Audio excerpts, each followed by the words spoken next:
Hello friends, welcome back to my YouTube channel. எல்லோரும் எப்படி இருக்கீங்க?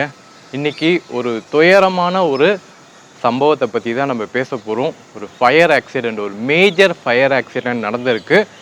எதனால் அப்படின்னு பார்த்தீங்கன்னா, வெஹிக்கிளை சார்ஜ் பண்ணும்போது இந்த ஃபயர் ஆக்சிடெண்ட் ஏற்பட்டிருக்கு அப்படின்றது தெரிய வந்திருக்கு. அண்டு இந்த விஷயம் எங்கே நடந்திருக்கு அப்படின்னு பார்த்தீங்கன்னா, மத்திய பிரதேசை சேர்ந்த இந்தூரில் ஒரு ஃபேமிலியே கிட்டத்தட்ட 8 பேர் இறந்துருக்காங்க. ஒரு ஃபேமிலியே எரிஞ்சிருக்கு அப்படின்றதுல தெரிஞ்சிருக்கு. ஸோ இதை பற்றின டீட்டெயில்ஸ் நம்ம பேச போகிறோம்.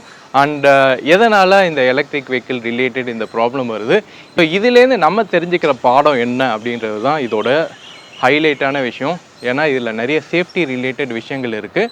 அஸ் எ யூஸராக ஒரு எலக்ட்ரிக் வெஹிக்கிள் வச்சுருக்கீங்க அப்படின்னும் போது எந்த மாதிரியான பாதுகாப்பு அம்சங்கள்லாம் நம்ம கடைபிடிக்கணும். ஓகே, மேனுஃபேக்சரர் சைட்லேருந்து 1000 சொன்னாலும் நமக்குன்னு ஒரு ப்ரோட்டோக்கால் கண்டிப்பாக வச்சுருக்கணும். அப்படியெல்லாம் இருந்தால் மட்டும்தான் இந்த மாதிரியான ஒரு பெரிய அசம்பாவிதத்துலேருந்து தவிர்க்க முடியும் அப்படின்றது என்னோட கருத்து. ஸோ இதில் நிறைய ஆஸ்பெக்டில் நம்ம பேச போகிறோம். இதில் இவங்க தான் தப்பு, இவங்க தான் கரெக்டு அப்படின்றதெல்லாம் இல்லை. நிறைய ஆஸ்பெக்டில் நம்ம பேச போகிறோம், நிறைய கண்ணோட்டத்தில் நம்ம பேச போகிறோம். குறிப்பாக நம்ம எப்படி எலக்ட்ரிக் வெஹிக்கிளை யூஸ் பண்ண போகிறோம் அப்படின்றத பற்றி தான் முக்கியமாக நம்ம பேச போகிறோம். ஸோ நம்ம வீடியோ இப்போ நீங்கள் ஃபஸ்ட் டைம் பார்க்குறதா இருந்தால் சப்ஸ்கிரைப் பண்ணிக்கோங்க. கூடவே அந்த பெல் ஐக்கானை கிளிக் பண்ணிங்கன்னா நான் போடுற ஒவ்வொரு வீடியோக்கு நோட்டிஃபிகேஷன் வரும். இப்போ வாங்க வீடியோக்குள்ளே போகலாம். மத்திய பிரதேஷ் இந்தூர் அப்படின்ற ஒரு இடத்துல ஒரு காலனியில் இந்த ப்ராப்ளம் நடந்திருக்கு. ஸோ இங்கே பார்க்குறீங்களா, பிக்சர் பார்க்குறீங்களா, ரொம்ப கோரமான தீ விபத்து அப்படின்னு சொல்லலாம். இதில் 8 பேர் சேர்ந்த ஃபேமிலி மெம்பர்ஸ் இறந்துருக்காங்க. இல்லை 2 குழந்தைகள் இறந்துருக்கிறதா பதிவாயிருக்கு. ரொம்ப மோசமான தீ விபத்து அப்படின்னு சொல்லலாம். இந்த தீ விபத்தில் சர்வைவல்கான ஒரு பாசிபிலிட்டியே இல்லாமல் நடந்திருக்கு அப்படின்னு சொல்லலாம். ஒரு நம்ம படத்துலலாம் பார்ப்போம்ல, அந்த ஃபைனல் டெஸ்டினேஷனில் எந்த பக்கமும் தப்பிக்க முடியாத அளவுக்கு ஒரு சூழ்நிலையை ஏற்படுத்தி விடும்ல, அந்த மாதிரி இங்கே சிச்சுவேஷன் ஏற்பட்டிருக்கு. ஏன்னா இங்கே யூஸ் பண்ணியிருக்கிற அந்த டோர் லாக்குமே மேனுவல் டோர் லாக் கிடையாது. இது ஒரு எலக்ட்ரானிக் டோர் லாக் அப்படின்றாங்க. ஸோ கரண்ட் இருந்தால் தான் அந்த டோருமே ஆப்ரேட் ஆகும். ஸோ ஃபஸ்ட்லேருந்து நம்ம போவோம் இது என்ன சிச்சுவேஷனில் ஏற்பட்டிருக்கு அப்படின்னு. ஸோ தீ விபத்தை பாருங்கள், ரொம்ப மோசமாக டோட்டலாக இது ஒரு 3 அடுக்கு மாடி அப்படின்றாங்க. அந்த 3 அடுக்கு மாடியுமே எரிஞ்சு போயிருக்கு. நோவேர் டு எக்ஸிட், அந்த வீட்டிலேருந்து வெளியிலேயே வர முடியாத அளவுக்கு அந்த வீடு ஒரு சுற்றமைப்பு இருக்குது. எங்கேயுமே எஸ்கேப் ஆகிறதுக்கான சூழ்நிலையே இல்லை. தீயணைப்பு குழுவினர் அவங்களே ரொம்ப ஸ்ட்ரகிள் பண்ணி தான் உள்ளே போவாங்க. ஏன்னா ஃபுல்லாக எரியுது, உள்ளே எந்த பக்கம் என்ட்ரி பண்ணுறது அப்படின்றது அவங்களுக்கே தெரியல. கதவை உடச்சி ஜன்னல்லாம் உடச்சி அப்புறம் தான் உள்ளே போயிருக்காங்க. ரொம்ப கஷ்டமாக இருந்தது, மீட்பு குழுவினருக்கு ரொம்ப கஷ்டமாக இருந்தது. உள்ளே போய் பாடியை ரெக்கவர் பண்ணுறதுக்கே ரொம்ப கஷ்டமாக இருந்தது, அந்தளவுக்கு புகை சூழ்ந்து இருந்தது அப்படின்னு சொல்கிறாங்க. இந்த விஷயத்தில் இன்னொரு முக்கியமான ப்ராப்ளம் என்னவா பார்க்கப்பட்டதுன்னா, இந்த தீ விபத்தோட உள்ள எல்பிஜி சிலிண்டர் இருந்திருக்கு. சில பேர் 3ன்றாங்க, சில பேர் 10ன்றாங்க. எக்ஸாக்டாக எவ்வளோ எல்பிஜி சிலிண்டர் இருந்ததுன்னு தெரியல.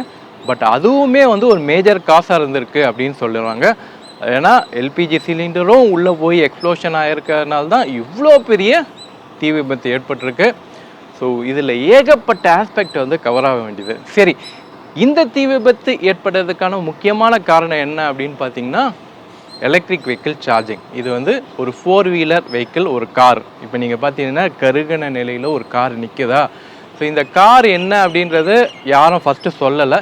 இப்போது ஒரு சேனல் மூலிமா வெளியில் வந்திருக்கு. இது புதுசாக வாங்கின 2025 மாடலோட டாடா பஞ்ச் எலக்ட்ரிக் வெஹிக்கிள் தான் இது.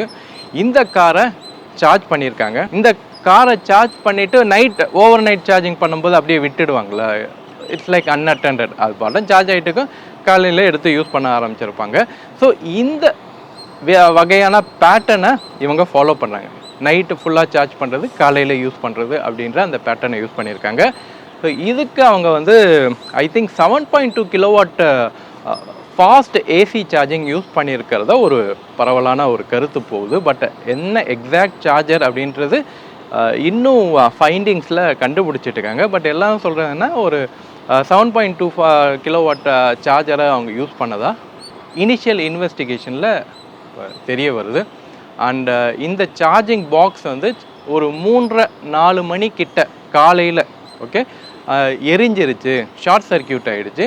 இதனால் அந்த ஃபயர் பிரேக் அவுட் ஏற்பட்டிருக்கு அப்படின்றது ஒரு இனிஷியல் இன்வெஸ்டிகேஷனில் தெரிய வந்தது. கார் எரிஞ்சு, அதுக்கப்புறம் வீடு எரிஞ்சு, வீட்டுக்குள்ளே இருக்கிற எல்பிஜி எரிஞ்சு, உள்ளே ஃபுல்லாக புகை.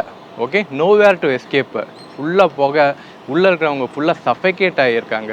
அதுக்கப்புறம் உள்ளே ஃபுல்லாக தீ பரவி 8 பேர்கிட்ட இறந்துருக்காங்க அப்படின்றது தான் தெரிஞ்சிருக்கு இப்போ இனிஷியலாக. இதில் எல்லாரும் எலக்ட்ரிக் வெஹிக்கிள் சார்ஜிங்கு வெடிஞ்சிருச்சு, ஷார்ட் சர்க்கியூட்டு, எலக்ட்ரிக் வெஹிக்கிளில் ஷார்ட் சர்க்கியூட்டு, இது அதுன்னு சொல்லி நிறைய விஷயங்கள் கருத்துக்கள் இப்போ போயிட்டு இருக்குது. இப்போ எலக்ட்ரிக் வெஹிக்கிள் மேலே ஒரு சேஃப்டி கன்சர்ன், இது எப்படி இப்போ எலக்ட்ரிக் வெஹிக்கிள் சார்ஜ் பண்ணுறதுனால எப்படி வீடே எரிஞ்சிருது, இது எப்படி தடுக்கிறது அப்படின்னு சொல்லி கவர்மெண்ட் சைட்லேயும் வந்து இப்போ ப்ரோட்டோகால்ஸை, ஒரு எலக்ட்ரிக் வெஹிக்கிள்லாம் ஸ்டாண்டர்ட் ப்ரோட்டோகால்ஸ் என்னென்னலாம் ஃபாலோ பண்ணும் அப்படின்றத இப்போ இனிஷியல் இன்வெஸ்டிகேஷன் பண்ணி இப்போ இந்த ஒரு எஸ்ஓபி கிரியேட் பண்ணுறதா மத்திய பிரதேஷோட அந்த டிரான்ஸ்போர்ட் மினிஸ்ட்ரியில் பேச்சுவார்த்தைகள் போயிட்டு இருக்குது. இதை பற்றின கம்ப்ளீட் ரிப்போர்ட், இது ஏன் நடந்தது, எதுக்கு நடந்தது அப்படின்ற இன்வெஸ்டிகேஷன் போயிட்டு இருக்குது. சரி, இது ஒரு பக்கம் போயிட்டு இருக்கட்டும். ஸோ இனிஷியலாக நமக்கு தெரிய வருது எலக்ட்ரிக் வெஹிக்கிள் ஷார்ட் சர்க்கியூட் ஆகிறதுனால இந்த ப்ராப்ளம் வந்திருக்கு. எலக்ட்ரிக் வெஹிக்கிள் ஷார்ட் சர்க்கியூட் ஆகணும், இந்த எலக்ட்ரிக் பாயிண்ட் ஷார்ட் சர்க்கியூட் ஆகிருக்கு அப்படின்றது தெரிஞ்சிருக்கு.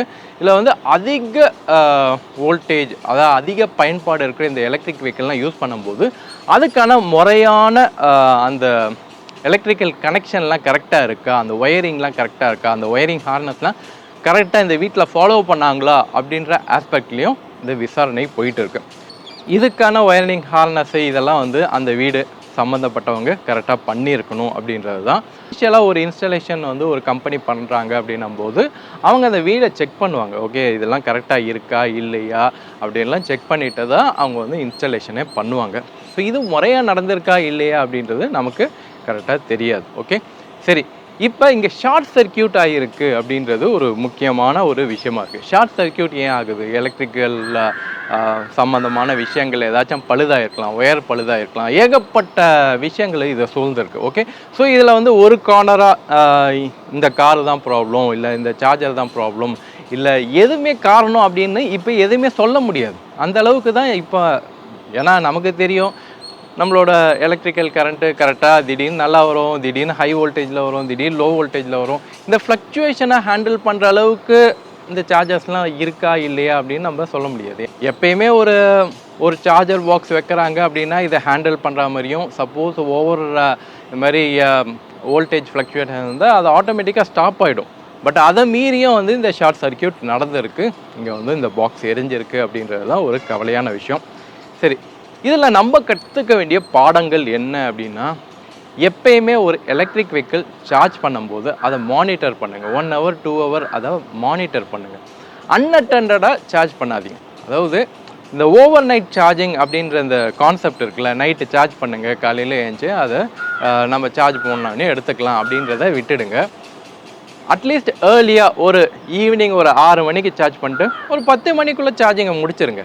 சரி, சப்போஸ் இன்னும் கொஞ்சம் சார்ஜ் வேணும்னா காலையில் எவ்வளோ சீக்கிரம் எந்திரிக்கிறீங்களோ அந்த மிச்ச மீதி சார்ஜரை ஒரு 5 மணிக்கு எழுந்திங்கன்னா 5 மணிலேருந்து 8 மணி வரைக்கும் சார்ஜ் பண்ணுங்கள். இந்த மாதிரி பேட்டர்ன்ஸை யூஸ் பண்ணுறது எனக்கு தெரிஞ்ச சரியாக இருக்கும் அப்படின்னு நினைக்கிறேன். நீங்கள் கேட்கலாம், கார் மாதிரியான ஒரு பெரிய எலக்ட்ரிக் வெஹிக்கிளை நம்ம சார்ஜ் பண்ணும்போது ஒரு 11 மணி நேரம் சார்ஜ் ஆகும் அப்படின்றது நமக்கு எல்லாருமே தெரியும்.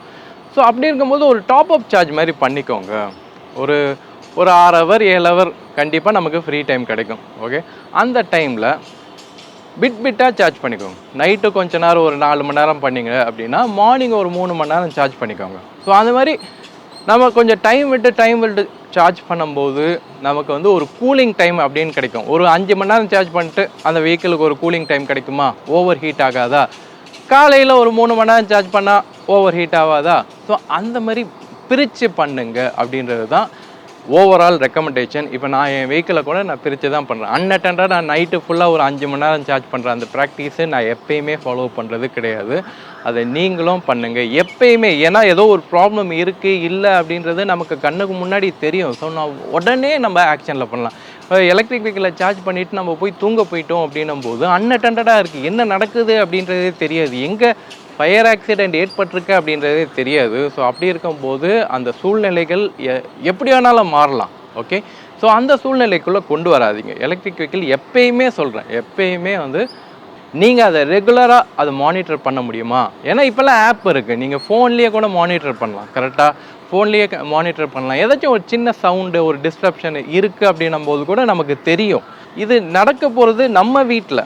ஓகே, ஸோ அந்த பாதுகாப்பு அப்படின்றது நம்ம தான் ஃபஸ்ட்டு ப்ரையாரிட்டி எடுக்கணும். அதை செய்யுங்க, தயவு செய்து செய்யுங்க. ஒரு எலக்ட்ரிக் வெஹிக்கிள் வாங்குறத பற்றி பிரச்சனையே இல்லை. அது எப்படி முறையாக பாதுகாப்பாக சார்ஜ் பண்ணுறது அப்படின்றத தெரிஞ்சுக்கோங்க.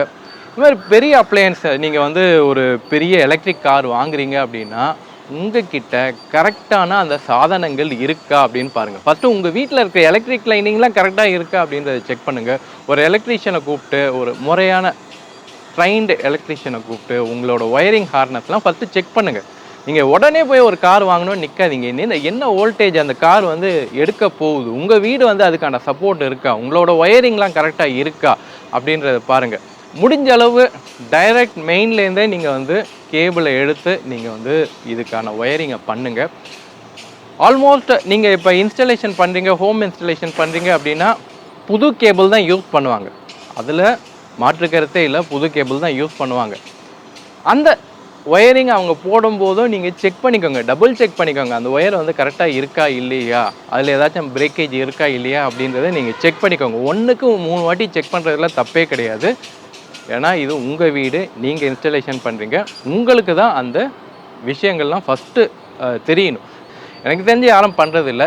அண்ட் இந்த வீடும் பார்த்திங்கன்னா வந்து 3 அடுக்கு மாடி. ஸோ அவங்க எலக்ட்ரானிக் கேட் வச்சுருக்காங்க.